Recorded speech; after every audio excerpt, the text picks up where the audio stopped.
Surabaya, Surabaya, oh Surabaya, kota kenangan,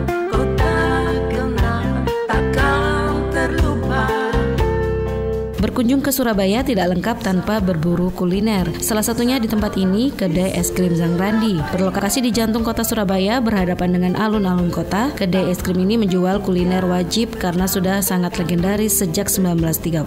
Zaman dahulu di kota Surabaya, sejak zaman kolonial, sudah mengenal yang namanya es krim. Orang-orang Belanda atau bangsa Eropa disediakan sebuah restoran eksklusif yang khusus untuk menjual es krim. Nama restoran tersebut adalah Renato Zang Randi It's Palace. Zang Randi merupakan salah satu kedai es krim tertua di Indonesia. Kedai berdiri 1930 dan menjadi saksi sejarah sejak masa kolonial hingga milenial saat ini. Selain di Jalan Yosudarso nomor 15, diketahui Zang Randi sebelumnya berdiri pertama kali di Jalan Tunjungan 55. Kedai tersebut didirikan oleh sebuah keluarga berkebangsaan Italia bernama Roberto Zang Randi. Dari beliaulah nama tersebut berasal. Es krim racikannya tersebut dicicipi oleh Nyonya Roberto Zang Randi atau yang populer disebut Mevrouw Zang Randi. Pada tahun 1960 keluarga Zang Randi pulang ke negara asal mereka. Kemudian kedai dan resep es krimnya dibeli oleh sahabatnya yang bernama Adita Numalia. Sejak itu namanya berganti menjadi Graha Es Krim Zang Randi.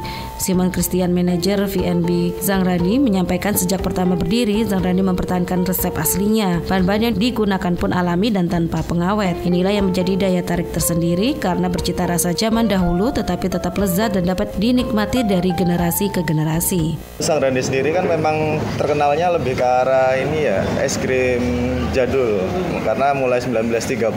Nah, karena itu kita sudah punya pasar sendiri. Jadi di satu sisi mulai dari sekitar tahun 2000-an juga kita sudah nge-branding kalau Zang Randi ini sebagai wisata kuliner. Jadi kalau ke Surabaya mau nggak mau kalau mau cari es krim mampirlah ke Zang Randi karena kita punya sejarah, ada historinya sendiri selain ada di makanannya. Jadi kita daya tariknya lebih ke arah sana sih. Jadi kita benar-benar nggak khawatir kalau ya ada pesaing di luar karena memang segmennya sendiri kita sudah create dari awal seperti itu.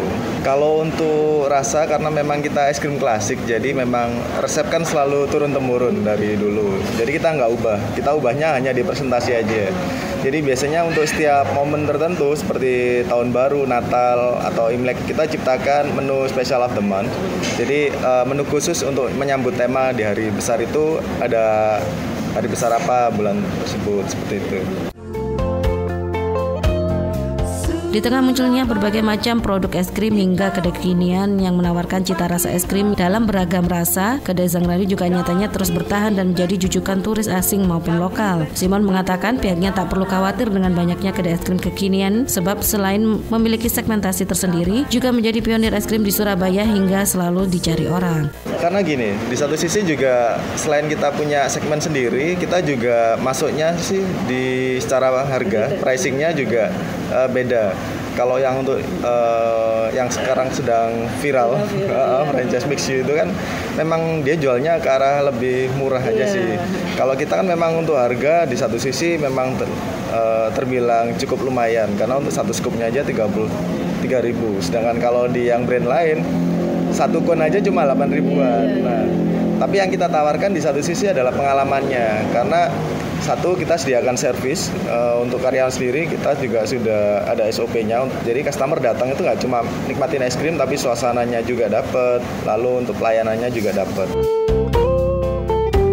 Bukan cuman menunya yang otentik, kedai es krim dengan nuansa klasik ini dipertahankan sejak dulu. Interior kedai yang didominasi warna merah dan krem terkesan vintage. Bahkan bangunan luar, warna hingga kursi rotan tidak boleh diubah karena berdasarkan surat keputusan Wali Kota Surabaya, bangunan tersebut ditetapkan sebagai cagar budaya sejak tahun 2009.